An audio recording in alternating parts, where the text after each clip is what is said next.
Friends, स्वागत है आपका आपके सबसे favourite YouTube channel OCC by Vipul sir में।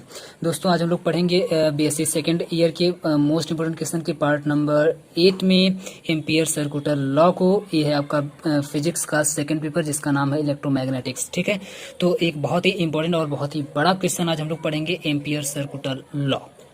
अब आते हैं, देख लेते हैं फटाफट कि इससे किस तरीके के क्वेश्चंस आपसे आपके एग्जाम में पूछे गए हैं। तो सबसे पहले टाइप का इसमें जो पूछा जाता है आपसे, वो लॉन्ग में पूछा जाता है, state and prove Ampere's circular law in electromagnetism, use it to find an expression for magnetic field induction B due to a long solenoid.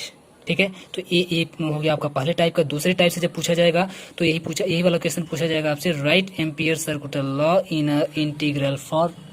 तो इसी में से सिर्फ इसका पहला पार्ट पूछा गया है। नेक्स्ट टाइप जो इसका पूछने का है वो इसमें बोलेगा आपसे, state and prove Ampere's circular law in electromagnetism. तो आप देख पा रहे हैं कि सेम टू सेम वही क्वेश्चन आपसे कई तरीके से पूछ रहा है, बस लैंग्वेज को चेंज कर करके बार बार अलग बना दे रहा है। ठीक है, और एक और लास्ट टाइप इसमें जो पूछा जाता है वो पूछा जाता है, what is amperes circular law. बात तो ही हुई। एंड एक आपसे रिलेशन पूछा जाता है कभी कभी कि derive it in the form of curl B. इसको आप वेक्टर बोल सकते हैं या बार लगा के इसको हम लोग पढ़ते हैं, बार कर्ल एंड बार बी करके पढ़ते हैं, इसको इक्वल टू म्यू नॉट जी बार। ठीक है, तो ये जो रिलेशन आपको दिख रहा होगा यहाँ पे, इसको बोलते हैं जनरली हम लोग, सॉरी इसको बोलते हैं, इसको प्रूव करने के लिए आपसे आपके एग्जाम में बोला जाता है।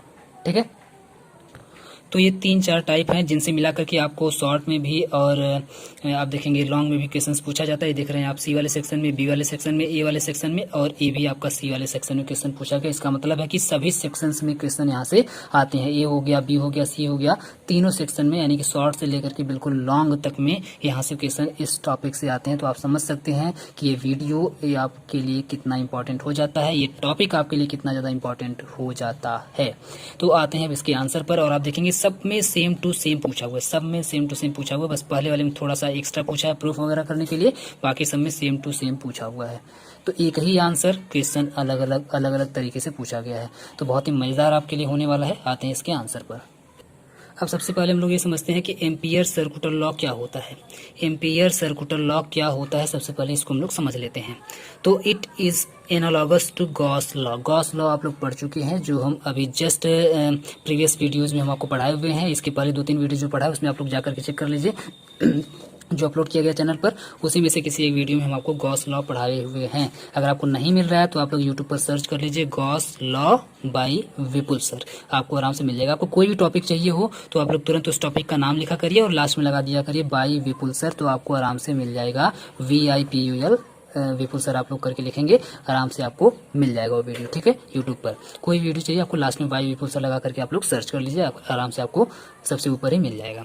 तो अब आते हैं एम्पियर सर्कुलर लॉ में कि अगर हम लोग बात करें तो गॉस लॉ आप लोग पढ़ चुके हैं, और जो लोग नहीं पढ़े थे प्लीज पहले जाकर के गॉस लॉ को पढ़ लीजिए, तब ये वीडियो आपको ज्यादा बेहतर समझ में आएगा। इसीलिए पहले हम गॉस लॉ को पढ़ा दिए हैं। अब आते हैं यहाँ पर, तो it is analogous to Gauss law in electrostatic. तो इस इलेक्ट्रोस्टैटिक का जो गॉस लॉ होता है, same to same, Gauss law के सेम टू सेम, यानी कि एनालॉगस का मतलब होता है अनुरूप या फिर सेम टू सेम। तो गॉस लॉ के ही समान आप देखेंगे एक और लॉ है, जिस लॉ का नाम है Ampere circular law. Ampere circular law clear है। तो गॉस लॉ जैसे है सेम टू सेम, वैसे ही उसी का एनालॉगस है Ampere circular law. It is analogous to Gauss law. अब इसके आगे क्या, अगर हम लोग बात करें कि एम्पियर सर्कुलर लॉ में फिर ऐसी क्या खास बात है, इसको बनाने की जरूरत क्या पड़ी। जब अगर गॉस लॉ और एम्पियर सर्कुलर लॉ अगर सेम टू सेम है तो क्या जरूरत पड़ी, तो देख लेते हैं भैया एम्पियर सर्कुलर लॉ क्या है। तो it state that, ampere circular law की हम लोग बात कर रहे हैं, it states that the line integral, आप देख पा रहे होंगे कि उसमें जब हम लोग पढ़े थे तो उसमें क्लोज इंटीग्रल था, जबकि इसमें लाइन इंटीग्रल होता है, बस इतना सा डिफरेंस होता है। ठीक है, तो लाइन इंटीग्रल और लाइन इंटीग्रल में उसमें भी आप देखे थे कि क्लोज पाथ था। क्लोज पाथ के लिए हम बताए थे कि यहाँ पे गोला लगा करके, सर्कल लगा करके बनाया जाता है, इसमें भी क्लोज पाथ की बात करी जाएगी। तो जो लाइन इंटीग्रल होता है, लाइन इंटीग्रल का मतलब होता है कि आप इस तरीके से देखेंगे इंटीग्रेशन का साइन बना करके vector V into D L, vector V into D L, ये होता है लाइन इंटीग्रल। इसको आप लोग याद कर लीजिए, इसको आप लोग याद कर लीजिए कि integration vector V into D L, integration vector V into D L of the magnetic field vector B along a closed path। हम बोले थे ना कि उसमें भी क्लोज पाथ था और इसमें भी क्लोज्ड पाथ रहेगा। क्लियर है? Equal to the mu zero times of the net current I passing through the closed path. अब ध्यान से इसको समझिए, ये लॉ क्या बोलता है, एक बार फिर से आप लोग ध्यान समझिए। पहली बात तो ये गॉस लॉ की बिल्कुल एनालॉगस है। दूसरी बात ये है कि ये बताता है कि ये जो लाइन इंटीग्रल होता है, लाइन इंटीग्रल का मतलब है कि integration B vector V dot D L, ये क्या ये जो होता है of the magnetic field vector B, ये जो लाइन इंटीग्रल होता है, किसका लाइन इंटीग्रल? तो मैग्नेटिक फील्ड वेक्टर वी का। वेक्टर वी का मतलब होता है मैग्नेटिक फील्ड। जहां पर भी आपको बी लिखा हुआ दिख जाए तो समझ जाइए इसमें वहां पर मैग्नेटिक फील्ड की बात हो रही है। ठीक है, तो मैग्नेटिक फील्ड का जो लाइन इंटीग्रल होता है, ठीक है, मैग्नेटिक फील्ड का जो लाइन इंटीग्रल होता है, ये लाइन इंटीग्रल इक्वल होता है म्यू जीरो टाइम्स, का मतलब है कि म्यू नॉट से मल्टीप्लाई किया जाए। म्यू जीरो पढ़िए चाहे म्यू नॉट पढ़िए, यानी कि म्यू नॉट से मल्टीप्लाई किया जाएगा किसमें? नेट करंट आई में। किसमें? नेट करंट आई में। और ये नेट करंट आई कहाँ फ्लो हो रहा है? तो ये पास हो रहा है या फिर फ्लो हो रहा है क्लोज्ड पाथ में। अब देखिए, क्लोज पाथ का मतलब आप लोग जानते हैं क्या होता है? क्लोज पाथ का मतलब होता है या तो इस तरीके से सर्कल में हो, या तो रेक्टेंगल में भी ऐसे हो सकता है, या तो स्क्वायर में ऐसे हो सकता है, किसी भी फॉर्म में हो। बस इतना होना चाहिए कि जहां से जो उसका स्टार्टिंग पॉइंट है वही और जो उसका एंडिंग पॉइंट है दोनों आकर के आपस में मिलने चाहिए। ठीक है, तो कोई भी ऐसा क्लोज फिगर का मतलब होता है कि ऐसे जाकर के मिलना चाहिए, जहां से स्टार्ट हुआ है वहां पर जाकर के उसका एंड पॉइंट मिलना चाहिए। ठीक है, सर्कल की बात करें तो वहां पर जाकर के यहाँ पे मिलना चाहिए। तो इस तरीके से जितने भी जैसे जितने भी फिगर होते हैं, स्क्वायर हो गया आपका, रेक्टेंगल हो गया आपका, सर्कल हो गया आपका, पेंटागोनल हो गया, हेक्सागोनल हो गया, ये सब के सब क्लोज फिगर होते हैं। ठीक है, क्लोज का मतलब है उसका एंड पॉइंट और लास्ट पॉइंट आपस में मिला होता है, यानी कि घिरे हुए होते हैं फिगर। ठीक है, तो इसमें भी वही क्लोज पाथ की बात करी जा रही है। क्लोज का मतलब सिर्फ सर्कल ही नहीं होता है, वो स्क्वायर हो सकता है, रेक्टेंगल भी हो सकता है। ठीक है, तो क्लोज पाथ के अंदर जो करंट फ्लो हो रहा है, आई नाम का जो करंट फ्लो हो रहा है, इसी से मल्टीप्लाई, इसमें मल्टीप्लाई कर देंगे, किसका? म्यू नॉट का मल्टीप्लाई कर देंगे, तो ये इक्वल हो जाएगा किसके? लाइन इंटीग्रल के। लाइन इंटीग्रल के इक्वल हो जाएगा। और यही बात बताएं, यही पूरी कहानी, यही पूरा जो स्टोरी है, इसको बताए हैं एम्पियर महाराज, जिस लॉ को बोला जाता है एम्पियर सर्कुलर लॉ। सर्कुलर का मतलब समझिए कि सर्कुलर का मतलब है क्लोज पाथ के लिए। थोड़ा सा ऐसे आप लोग लिंक करके याद करेंगे तो आपको नाम से ही याद हो जाएगा। ठीक है, अब इसको हम लोग लिख कैसे सकते हैं? तो इसको हम लोग लिख सकते हैं बड़े आराम से। दैट इज, ये देखिए जो लाइन इंटीग्रल था उसकी वैल्यू क्या थी? ये थी।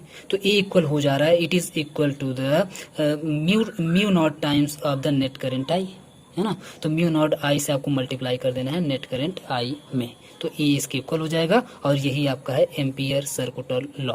तो कहीं पर भी अगर आपको एम्पियर सर्कुलर लॉ लिखना हो तो आप लोग बस ये लिख दीजिए कि integral vector V dot D L equal to mu naught I, आपका एम्पियर सर्कुलर लॉ हो जाएगा। तो एक आध बार आपसे फॉर्मूला भी पूछा हुआ है एम्पियर सर्कुलर लॉ को, तो आप लोग आराम से यही फॉर्मूला अप्लाई कर सकते हैं, लिख सकते हैं। ठीक है, अब आपसे आगे पूछा था प्रूफ भी करने के लिए, प्रूफ करने के लिए आपसे पूछा था, तो चलिए इसको प्रूफ कर लेते हैं। इसका प्रूवमेंट आप कैसे करेंगे? इस फॉर्मूले को हम लोग प्रूव करने चल रहे हैं अब, तो देखिए कैसे प्रूव करेंगे। Let us consider N infinitely straight wire carrying current I. हम लोग मान लेते हैं, देखिए एक चीज और यहाँ पे ध्यान दीजिएगा, यहाँ पे हम लोग इनफाइनाइट की बात करेंगे। इनफाइनेटली, उसकी जो लेंथ होगी वो इनफाइनाइट होगी। किसकी लेंथ? किसी भी वायर की। तो यहाँ पर हम लोग ये कंसीडर कर रहे हैं, कोई एक वायर है और उस वायर की लेंथ क्या है? इनफाइनाइट है। और वो है कैसा? स्ट्रेट है, याद रखिएगा वो कैसा है? स्ट्रेट वायर है और उसमें करंट भी फ्लो हो रहा है और उस करंट का नाम है आई। तो हम लोग मान लेते हैं, let us consider that a wire which has current I is in length infinite. ठीक है, और वो स्ट्रेट वायर होना चाहिए। तो स्ट्रेट वायर होना चाहिए, इसके साथ साथ आप देखेंगे उसमें करंट आई होना चाहिए और इनफाइनाइट होना चाहिए। ऐसा कोई हम लोग वायर ले लेते हैं। जो ही हम लोग ऐसा कोई वायर लेंगे, then due to this wire the magnitude of the magnetic field, याद रखिएगा मैग्नीट्यूड का मतलब होता है वैल्यू, यानी कि वैल्यू ऑफ मैग्नेटिक फील्ड, ऐसे समझ लीजिए। At distance R from it is given by Biot Savart law. ध्यान से देखिएगा। Then due to this wire of the magnitude of magnetic field, ये जो वायर है हम आपको पिछले वीडियो में पढ़ाए हुए हैं, आप लोग जाकर के चेक कर लीजिए। जब डिस्प्लेसमेंट वाला हम करंट पढ़ा रहे थे तो उसमें बहुत बढ़िया से बताए हुए हैं कि मैग्नेटिक फील्ड कैसे क्रिएट होता है, वायर में करंट कैसे फ्लो होता है और उस करंट की वजह से मैग्नेटिक फील्ड कैसे क्रिएट होता है और उस मैग्नेटिक फील्ड का मतलब क्या होता है, उस सारी बातें हम बताए हुए हैं। अगर आप लोग नहीं पढ़े तो प्लीज़ पहले डिस्प्लेसमेंट करंट वाला जाकर के वीडियो आप लोग पढ़ लीजिए। ठीक है, तो उसमें हम बताए हुए थे अगर कोई वायर है, उस वायर में अगर करंट फ्लो हो रहा है तो ऑब्वियस सी बात है कि उसके आसपास एक मैग्नेटिक फील्ड भी क्रिएट हो जाएगी, और उस मैग्नेटिक फील्ड की जो वैल्यू होगी, वैल्यू का मतलब magnitude of the magnetic field, और उसके उसके बीच में डिस्टेंस कितनी होनी चाहिए, तो डिस्टेंस एट डिस्टेंस आर, तो डिस्टेंस उसमें होगी R from it is given by Biot Savart law. तो बायो-सेवर्ट लॉ भी हम आपको पढ़ा चुके हैं, अगर जो लोग नहीं पढ़े तो प्लीज़ जाकर के पहले पढ़ लीजिए बायो-सेवर्ट लॉ को, तो आपको समझ में आ जाएगा। देखिए ये है आपका बायो-सेवर्ट लॉ। बायो-सेवर्ट लॉ में हम आपको एक फार्मूला बताए हुए थे, उसी फार्मूले को थोड़ा सा मॉडिफाई करके आई और आर के फॉर्म में लिखा गया है। तो जब आई और आर के जब फॉर्म में लिखा जाएगा तो इसको लिखा जाएगा म्यू नॉट आई अपॉन में 2 पाई आर। ठीक है, तो ये होता है आपका बायो-सेवर्ट लॉ।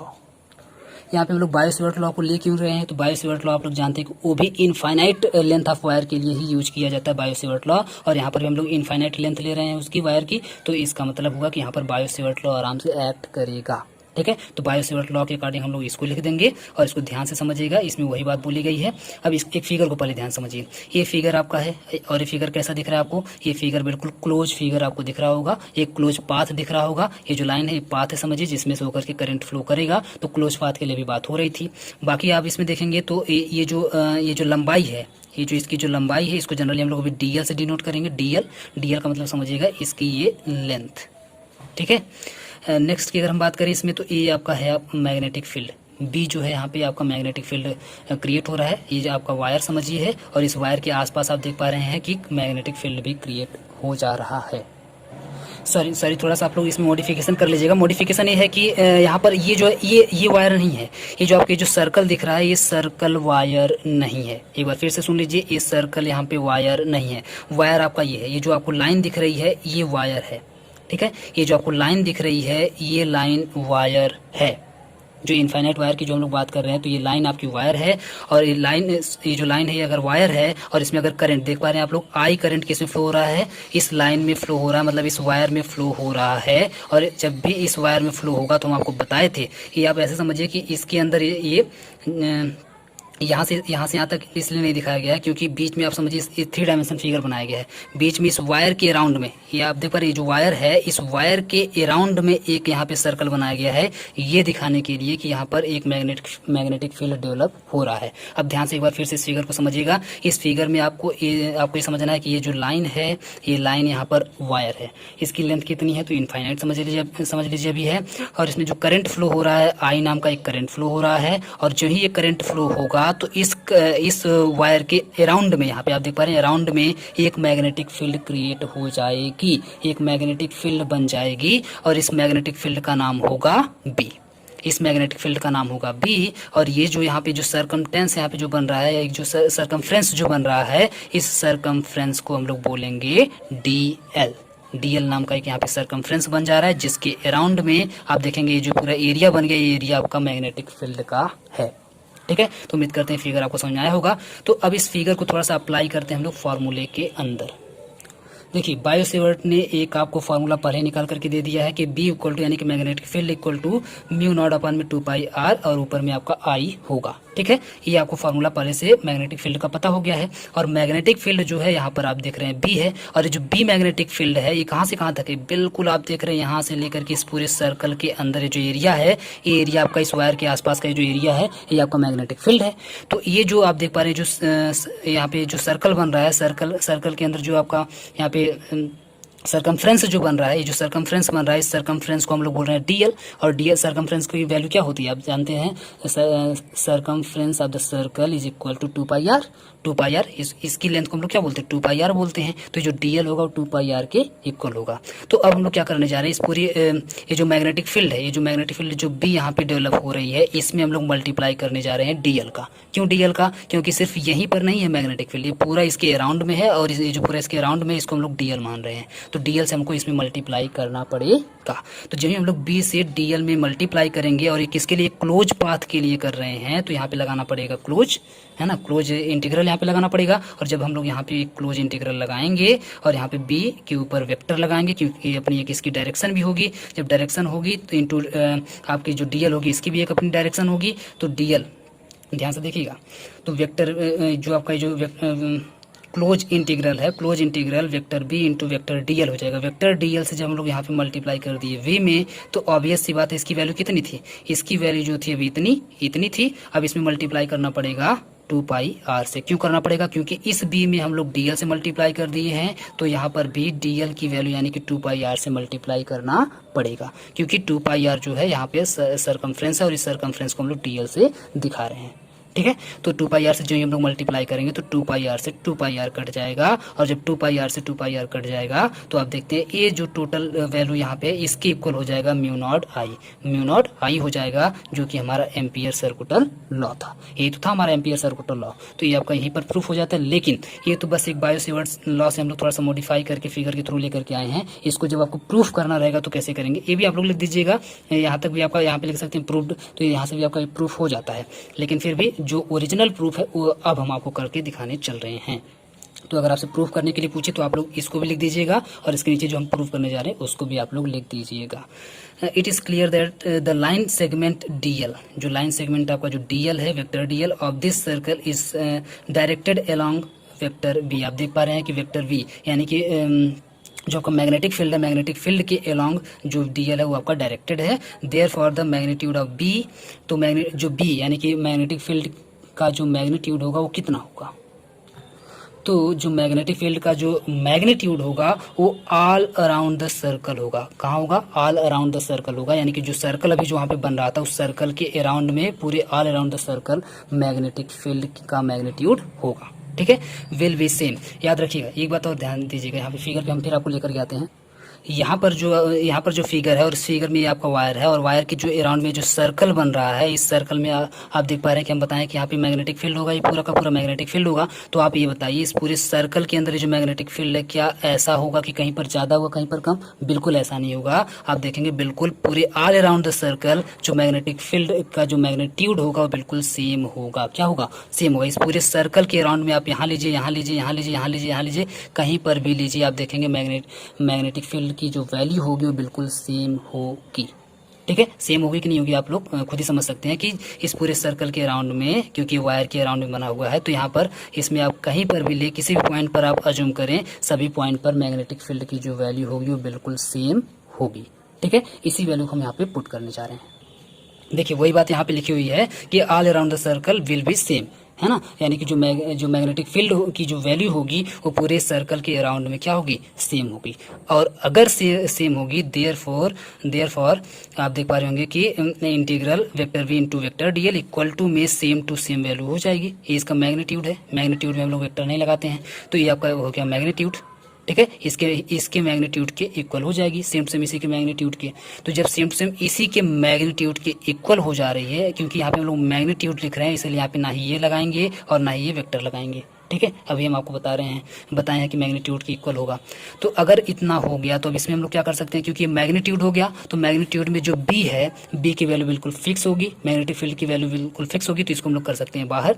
इसको जब हम लोग बाहर कर लेंगे तो जो डीएल है आपका सिर्फ बच जाएगा इंटीग्रेशन डीएल बच जाएगा। और इस डीएल की वैल्यू अभी हम आपको बताए हैं क्या है, 2 पाई आर है, 2 पाई आर है। और इस बी की वैल्यू अभी हम लोग देखे हैं कि बायो सेवर्ट लॉ से म्यू नॉट आई अपॉन में 2 पाई आर है।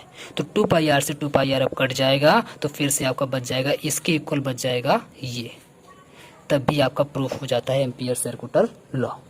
तो ये आप लोग याद रखिएगा, जब आपसे प्रूफ करने के लिए पूछे तो आपको ये पूरा यहाँ तक का प्रूवमेंट देना होगा। यहाँ पर आकर के आप लोग लिखेंगे प्रूव्ड, ये आपका क्लियर हो जाएगा। इसके बाद आपसे प्रूव करने के लिए बोला हुआ था सोलेनॉइड के लिए। सोलेनॉइड क्या होता है, सोलेनॉइड आप ऐसा समझिए जैसे आपके घर में पंखा होगा, तो पंखा आपका क्यों मूव करता है, पंखा आपका मूव करता है जब आप लोग उसमें करंट देते हैं उस पंखे के अंदर, तो पंखे को जब आप लोग ऑन करते हैं उसमें करंट जाता है, तो उसके अंदर जो आप देखते हैं ना पंखे के पीछे जो लगा होता है सिस्टम, उस सिस्टम के अंदर होता है सोलेनॉइड। उस सोलेनॉइड में ज्यों ही करंट जाता है तो ये जो पूरा सोलेनॉइड है ये सर्कुलर फॉर्म में होता है, सिलिंड्रिकल फॉर्म में होता है, और इसमें करंट जाते ही ये मैग्नेट की तरह से, चुंबक की तरह से एक्ट करने लगता है, मैग्नेट की तरह से एक्ट करने लगता है, जिसकी वजह से वो जो आपका जो पंखा है, जो फैन है, फैन बिल्कुल रन करने लगता है, नाचने लगता है, जिसकी वजह से हमको हवा मिलती है। तो सोलेनॉइड समझिए वही होता है, एक सिलिंड्रिकल फॉर्म में एक ऐसा सर्किट होता है, एक ऐसा कॉइल होता है, सिलिंड्रिकल फॉर्म में एक ऐसा कॉइल होता है जिसको अगर हम लोग करंट दें तो करंट देने के बाद मैग्नेट बन जाता है, उसको बोलते हैं सोलेनॉइड। ठीक है। तो magnetic field induction of a solenoid हम लोग पढ़ने जा रहे हैं कि मैग्नेटिक फील्ड जो इंडक्ट कर देती है एक सोलेनॉइड को, ठीक है, उसके बारे में पढ़ने जा रहे हैं। Let us consider a solenoid carrying a current I not. मान लेते हैं कोई सोलेनॉइड है जिसमें जो करंट फ्लो हो रहा है, इस बार उसको हम लोग बोल रहे हैं आई नॉट बोल रहे हैं, सिर्फ आई नहीं बोल रहे हैं, आई नॉट बोल रहे हैं। If we consider a closed path rectangular, अगर हम लोग एक कोई क्लोज पाथ उसके अराउंड में अगर हम लोग इमेजिन करें, और वो क्लोज पाथ कैसा होना चाहिए, रेक्टेंगुलर होना चाहिए, जिसको हम लोग ABCD से करके दिखाएंगे, जिसको हम लोग स्मॉल ए लिखा हुआ है, स्मॉल ABCD से हम लोग करके दिखाएंगे। Then we see that the AB is parallel, इसको आप लोग बस अभी पढ़ लीजिए, अभी हम फिगर के थ्रू इसको हम समझाने की कोशिश करते हैं। Then we see that the AB is parallel, तो हम लोग उसमें देखेंगे कि जो AB वाला जो AB वाली जो साइड होगी, AB वाली साइड पैरेलल होगी किसके, to the axis of solenoid and side BC। तो सोलेनॉइड के एक्सिस के एंड BC वाली साइड के पैरेलल होगी AB वाली side. And DA is very long, और जो DA वाली जो साइड होगी उसके अंदर DA वाली जो साइड होगी ABCD में, सॉरी DA वाली जो साइड होगी वो बहुत ही ज़्यादा लंबी होगी, लॉन्ग होगी, so that the side CD is very for. तो जैसी बात है कि जो CD वाली साइड होगी वो बहुत ज़्यादा दूर होगी, फार का मतलब बहुत ज़्यादा दूर होगी, far from the solenoid, solenoid से बहुत ज़्यादा दूर होगी। देयरफॉर इसका मतलब ये निकलेगा कि CD is negligible and at right angle, sorry therefore CD is negligible. तो इसका मतलब ये हुआ कि CD जो है, CD की वैल्यू जो होगी वो बिल्कुल नेग्लिजिबल होगी, लगभग जीरो होगी। तो उसको हम लोग जनरली जीरो ही मान करके चलेंगे CD की वैल्यू को। एंड एट राइट एंगल, और 90 डिग्री के कोण पर, यानी कि एट राइट एंगल पर BC एंड DA वाली जो साइड होगी वो भी जीरो होगी। कब? At right angle. क्लियर है? BC एंड DA भी जीरो होगा। तो टोटल कितने जीरो हो गए? CD भी जीरो हो गया, BC भी जीरो हो गया, और DA भी जीरो हो गया। नहीं समझ में आ रहा तो बस सुनते जाइए, अभी हम आपको समझाने की कोशिश कर रहे हैं, पहले आप बस सुनते जाइए। जीरो, एक तीन साइड आपकी जीरो हो जाएगी। Now we apply the Ampere circular law. अब हम जाकर के इस पे एम्पियर सर्कुलर लॉ अप्लाई करेंगे, लेकिन अप्लाई करने से पहले हम लोग थोड़ा सा फिगर के थ्रू समझ लेते हैं कि ये जो पूरी अभी कहानी आप जो अभी आप सुने हैं, जो आपको अभी बकवास लगी होगी, उसका मतलब क्या है। ये जो फिगर आपको दिख रहा है, ये फिगर आपका है सोलेनॉइड, ठीक है, ये पूरा फिगर आपका है सोलेनॉइड। और इस फिगर में आपको मैं थोड़ा समझा देता हूँ, या हम आपको बताएं कि सिलेंड्रिकल फॉर्म में ऐसे लंबे में ऐसे आप देखेंगे सिलेंड्रिकल फॉर्म में होता है। और ये जो होता है इसी पूरे अराउंड में ऐसे होता है, जो आप देख रहे हैं ना, ये पूरा इसी के अराउंड में ऐसे होता है। क्लियर है? और ये आपका सोलेनॉइड है, ये भी आपका सोलेनॉइड है, कई सर्कल इसमें होता है। अब इसमें जो हम लोग रेक्टेंगुलर जो क्लोज पाथ जो इमेजिन हम लोग कर रहे थे, वो इमेजिन कर रहे थे सबसे लास्ट वाला, ये जो गैप है ना, सबसे जो छोटा वाला गैप है, ये देखिए है, तो इसी को लेकर के हम लोग यहाँ पे इमेजिन कर रहे थे। ये देखिए dot dot dot dot dot करके यहाँ से लेकर के यहाँ तक बिल्कुल ABCD, आप देख पा रहे हैं रेक्टेंगल बन रहा है ना, ABCD, ये देखिए रेक्टेंगल, ठीक है, ये देखिए आपका रेक्टेंगल एक हम लोग इमेजिन कर रहे हैं ABCD। क्लियर है? और इन दोनों की ये जो साइड है, जो BC वाली साइड है और ये आपकी DA वाली साइड है, इन दोनों के बीच की जो डिस्टेंस है उसको x अभी हम लोग माने हुए हैं, दोनों के बीच की डिस्टेंस को x माने हुए हैं।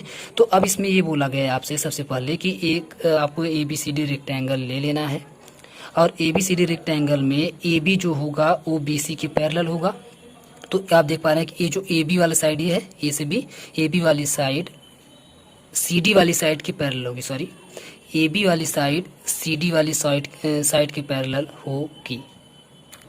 यहाँ पर जो BC लिखा हुआ है, यहाँ पे जो BC लिखा हुआ है इसको आप लोग CD बना लीजिएगा, क्योंकि जो पैरेलल होगा वो BC के नहीं CD के पैरेलल हो रहा है, ठीक है, तो CD के पैरेलल होगा। अब आते हैं यहाँ पे फिगर पे फिर से, तो AB वाली जो साइड होगी वो CD वाली साइड की क्या होगी, यहाँ पे आप देख पा रहे हैं पैरेलल होगी। दूसरी कंडीशन जो आपको बताई गई थी कि ये जो DA है, DA का मतलब यहाँ से लेकर के यहाँ तक, ये जो DA है ये बहुत ज़्यादा लंबा होगा, बहुत ज़्यादा बोला गया था DA इज़ वेरी लॉन्ग, तो DA जो होगा आपका बहुत ज़्यादा लंबा होगा। तो ऑब्वियस सी बात है आपका BC वाली साइड भी बहुत ज़्यादा लंबी होगी। और तीसरी जो कंडीशन इसमें बोली गई थी कि क्योंकि ये बहुत ज़्यादा लंबा है, that the side CD is very far from solenoid, there is CD is negligible. तो इसमें बताया गया था क्योंकि ये जो DA वाली जो साइड है ये बहुत ज़्यादा लंबी है, और मतलब ये भी लंबी है। जब ये दोनों जब लंबी है तो लंबी होने का मतलब है कि ये आपका सोलेनॉइड है, इस सोलेनॉइड से ये बहुत ज़्यादा दूर पड़ जा रहे हैं CD वाली, ये जो CD है ये बहुत ज़्यादा दूर पड़ जा रही है, यहाँ से सोलेनॉइड से बहुत ज़्यादा दूर पड़ जा रही है, जिसकी वजह से CD की जो वैल्यू होगी, इसकी जो वैल्यू होगी वो जीरो होगी। CD की वैल्यू, इसकी वैल्यू क्या होगी, जीरो होगी। यहाँ से यहाँ तक की लेंथ की वैल्यू क्या होगी, जीरो होगी। एक बार मैं फिर से बता दूँ, यहाँ से यहाँ तक की लेंथ की वैल्यू जीरो होगी। और एक लास्ट कंडीशन जो आपसे बोली गई थी वो ये बोली गई थी कि अगर आप राइट एंगल पर इसको लेते हैं तो राइट एंगल पर आप देखेंगे ये वाली साइड यानी कि बीसी वाली साइड, ये आपकी बीसी वाली साइड और यहाँ पे आपकी डीए वाली साइड भी जीरो होगी। अगर आप राइट एंगल पर इसको लेते हैं तो ये डीए वाली साइड और यहाँ पे आपकी बीसी वाली साइड भी जीरो होगी, याद रखिएगा। तो 3 साइड आपकी जीरो हो गई, ए साइड भी जीरो, ए साइड भी जीरो, ए साइड भी जीरो, ठीक है। तो ए साइड भी जीरो, ए साइड भी जीरो, ए साइड भी जीरो, टोटल 3 साइड आपकी जीरो हो चुकी हैं। सिर्फ बची है एक साइड और इस साइड का नाम है ए बी।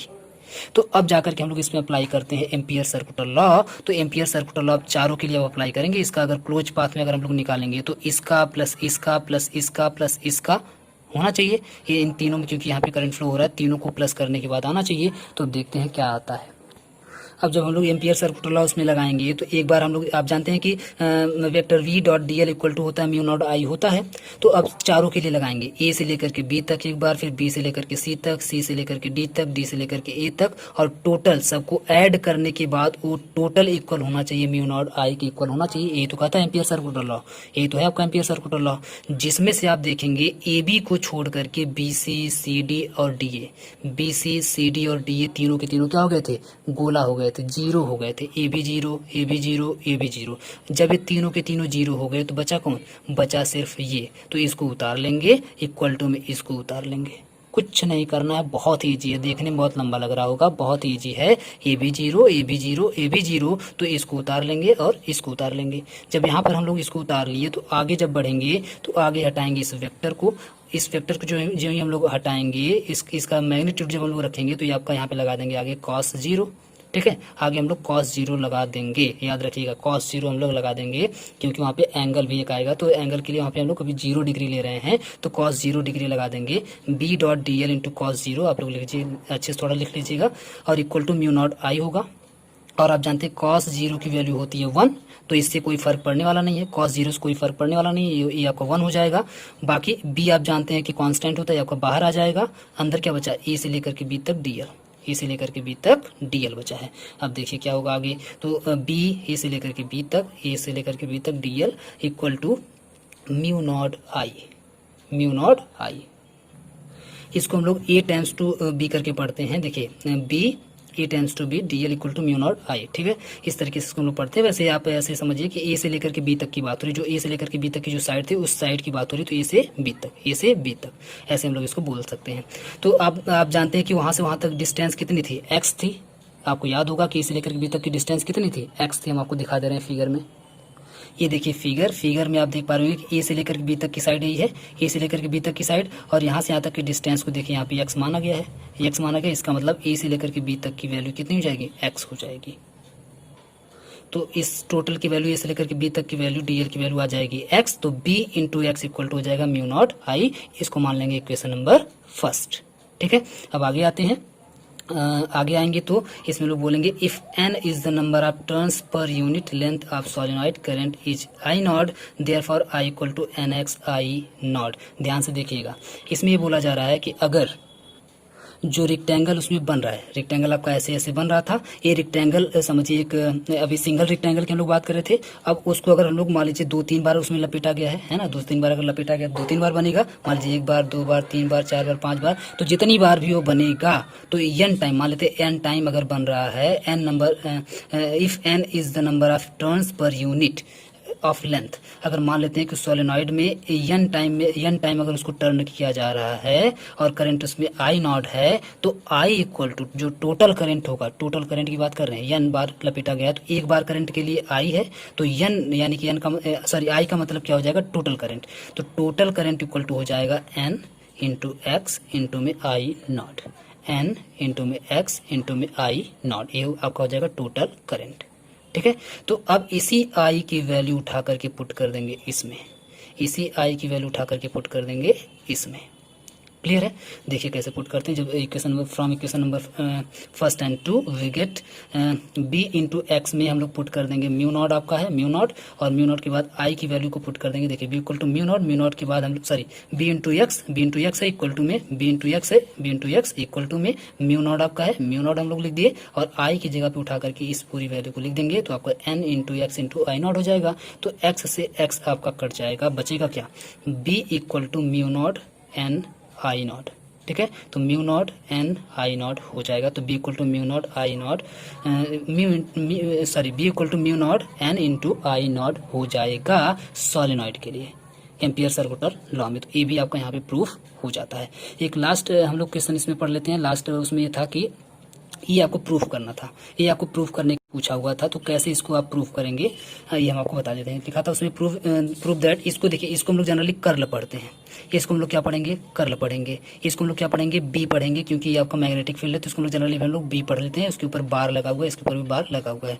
और म्यू नॉट इंटू जे बार, ठीक है। तो इसको भी हम लोग जनरली जे पढ़ लेते हैं, समझाने में थोड़ी आसानी होगी, नहीं तो मतलब आप कन्फ्यूज हो जाएंगे, लैंग्वेज में ही कन्फ्यूज हो जाएंगे, ठीक है। तो इसके आप अभी बार को अंडरस्टूड समझिएगा। देखिए अब यहाँ से ये जो इक्वेशन लिखा गया ये आपको याद होना चाहिए। इसको प्रूफ करने के लिए, इस पूरे रिलेशन को प्रूफ करने के लिए आपको एक रिलेशन याद होना चाहिए, जिस रिलेशन का नाम है ये। और ये कौन सा रिलेशन है, ये रिलेशन है एम्पियर सर्कुलर लॉ। ये जो रिलेशन है ये आपका एम्पियर सर्कुलर लॉ का रिलेशन है। और एक रिलेशन और आपको यहाँ पे याद होना चाहिए कि आई इक्वल टू यहाँ पर जो होगा वो होगा, सॉरी यहाँ पर ऐसे बनेगा, जे वेक्टर जे इंटू में डी एस ओ होगा। तो ये वैल्यू आपको, दो वैल्यू यहाँ पर आपको याद होनी चाहिए इस पूरी को प्रूफ करने के लिए। तो ये वैल्यू मान लीजिए आपको याद है, और ये भी वैल्यू मान लीजिए आपको याद है कि आई इक्वल टू इतना होता है, vector J into vector D S होता है। मान लेते इतना आपको याद है। अगर याद है तो अब यहीं से आगे बढ़ेंगे। तो एम्पियर सर्कुलर लॉ बोलता है कि भैया vector V into vector D L equal to mu naught I होगा। इसी के आगे अगर हम लोग बढ़ाएं तो आई की वैल्यू को पुट कर देंगे फट से, बाकी सब कुछ देखिए उतार लेंगे, म्यू भी उतार लेंगे, आई की वैल्यू को पुट कर देंगे इतना, सर यहाँ पे इक्वल लगा दीजिए। तो आई की वैल्यू हम लोग पुट कर देंगे इसमें। तो आई की वैल्यू जो है हम लोग पुट करेंगे तो इतनी हो जाएगी आई की वैल्यू इंटू में म्यू, ठीक है। अब जब हम लोग आगे बढ़ेंगे तो आगे बढ़ने के लिए ध्यान से देखिएगा आप लोग, एक चेंजिंग करनी पड़ेगी। और वो चेंजिंग कौन करनी पड़ेगी, तो वो चेंजिंग होगी आपकी, यहाँ पर है डी एस जबकि यहाँ पर है डी एल, ठीक है। यहाँ पर आप देख पा रहे हैं डी एस है और यहाँ पर है डी एल, जबकि दोनों लगभग सेम ही है, बस थोड़ा सा एस और एल का डिफरेंस है, ठीक है। एस और एल का डिफरेंस है। ये आपका स्ट्रेट के लिए है और ये आपका क्लोज के लिए है जनरली। तो अब आप समझिए कि दोनों सेम टू सेम करना पड़ेगा पहले, या तो इसको डी एल बना दें या तो इसको डी एस बना दें। तो इसको हम लोग बनाते हैं डी एल, क्योंकि हमको प्रूफ करना है इतना ना। तो इस डी एल को हम लोग बना देते हैं डी एस, इस डी एल को हम लोग बना देते हैं डी एस। तो जो ही हम लोग इसको डी एस बनाएंगे तो हमको, क्योंकि इधर ये चाहिए था ना, तो ये आपका आ जाएगा, ठीक है। इसको हम लोग जनरली डेल पढ़ते हैं। तो जो ही डी एल को हम लोग यहाँ पे डी एस बनाएंगे तो यहाँ पे आ जाएगा डेल, ठीक है। जो ही हम लोग डी एल को डी एस बनाएंगे यहाँ पे आ जाएगा डेल। और जब डेल आ जाएगा तो बाकी सब कुछ देखिए सेम टू सेम उतार देंगे। बस इतना काम इस तीसरे स्टेप में करना है कि डी एल को बना देना है डी एस और इसके आगे लग जाएगा डेल, ठीक है। अब इन सबको हटाते हैं तो आप समझ जाइए कि ये जो यहाँ पे डेल है, इस डेल को ही यहाँ पे बोला जाता है कर्ल, डेल को ही यहाँ पे बोला जाता है कर्ल, ठीक है। तो डेल को ही यहाँ पे हम लोग लिख देंगे कर्ल वेक्टर में वी। बाकी आप देखेंगे जो आपका इंटीग्रल है और ये जो डी एस है इंटीग्रल है और ये जो डी एस ये आपका हो जाएगा कट, ठीक है। ये देखिए आप, ये जो इंटीग्रल है और ये जो डी एस है, ये जो इंटीग्रल है और ये जो डी एस है, हालांकि यहाँ पे कट मत कर दीजिएगा, दिखाते नहीं है कट करके, कभी दिखाया नहीं जाता है, लेकिन ये अंडरस्टूड है कि यहाँ समझिए ये आपका इंटीग्रल डी एस आपका कट हो जाएगा। बचा क्या, कर्ल बी बचा, बाकी आपका यहाँ पे म्यू नॉट बचा और यहाँ पे जे बचा, ठीक है, वेक्टर जे बचा। तो इसको भी आप वेक्टर बोल लीजिए, वेक्टर जे आपका बचा, ठीक है। अब इसी को, इस कर्ल को हम लोग यहाँ पे बना सकते हैं डेल, ठीक है। इस कर्ल को हम लोग यहाँ पे बना सकते हैं डेल और यहाँ का हो जाएगा बी और यहाँ पे आपका हो जाएगा म्यू, यहाँ पे हो जाएगा आपका जे। और ये जो यहाँ पे जो वेक्टर है, इसी वेक्टर को ही यहाँ पे जनरली हम लोग जो यहाँ पे जितने भी यहाँ पे वेक्टर हैं, इन्हीं वेक्टर्स को हम लोग यहाँ पे भी सिर्फ यहाँ पे लाइन करके बार लगा करके दिखा रहे हैं, ठीक है। तो ये आपका यहाँ पे हो जाता है प्रूफ। तो एक छोटा सा प्रूवमेंट है, आपको दो वैल्यू अगर आपको याद रहेंगी तो बहुत आराम से आप लोग प्रूफ कर ले जाएंगे, कोई बड़ा सा प्रूवमेंट नहीं है। तो उम्मीद करते हैं आपको ये पूरा वीडियो बहुत थोड़ा सा लंबा हो गया है, लेकिन फिर भी उम्मीद करते हैं आप लोग धैर्य बना करके देखे होंगे लास्ट तक और पूरा का पूरा कॉन्सेप्ट आपको समझ में आया होगा। अगर कोई दिक्कत है तो आप लोग हमको व्हाट्सएप कर सकते हैं, कोई दिक्कत नहीं है, हम आपको बता देंगे। पूरा वीडियो देखने के लिए बहुत बहुत धन्यवाद।